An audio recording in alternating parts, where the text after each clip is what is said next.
पति, पत्नी और पुण्य का फल रवि और स्नेहा एक खुशहाल दंपत्ति थे।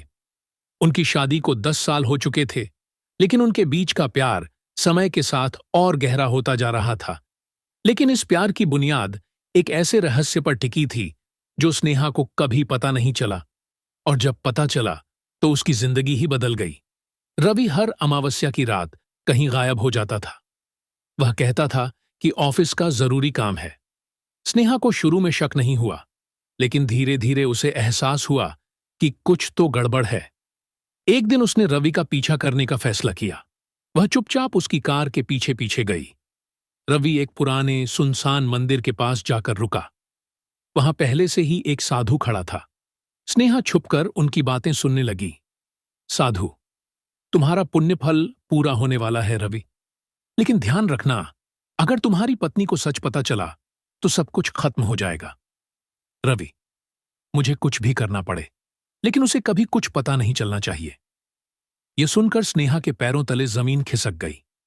कौन सा पुण्य फल, कौन सा राज? रहस्य से पर्दा उठता है अगले दिन। स्नेहा ने रवि से सीधा सवाल किया, लेकिन उसने टाल दिया। स्नेहा ने खुद ही मंदिर जाकर साधु से सच्चाई पूछी। साधु ने गहरी सांस ली और कहा, रवि, इस जन्म में तुम्हारा पति है, लेकिन पिछले जन्म में उसने एक ऐसा पाप किया था जिसका प्रायश्चित करने के लिए इसे पुण्य इकट्ठा करने का मौका दिया गया। हर अमावस्या को इसे एक निर्दोष प्राणी की बलि देनी होती है, जिससे यह पुण्य इकट्ठा कर सके और अपने पाप से मुक्त हो सके।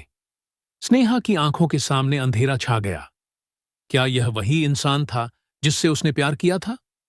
अगली अमावस्या की रात स्नेहा ने रवि को मंदिर जाने से रोक लिया। उसने धमकी दी कि अगर रवि सच नहीं बताएगा तो वह सबके सामने उसकी पोल खोल देगी। रवि टूट गया।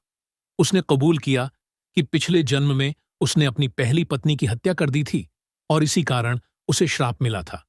लेकिन अगर वह 12 निर्दोष बलियाओं दे देता तो उसका पाप धुल जाता। अब तक 11 बलियाओं हो चुकी थीं। बस एक और वह एक आखिरी बलि तुम हो, स्नेहा, रवि ने ठंडी आवाज में कहा।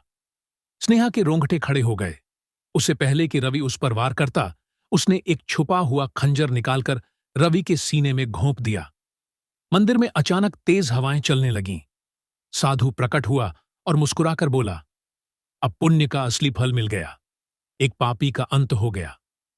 स्नेहा मंदिर से बाहर निकली, लेकिन अब उसकी जिंदगी पहले जैसी नहीं रही। रवि का प्यार झूठा था, लेकिन उसके अंदर जीने की चाह सच्ची थी।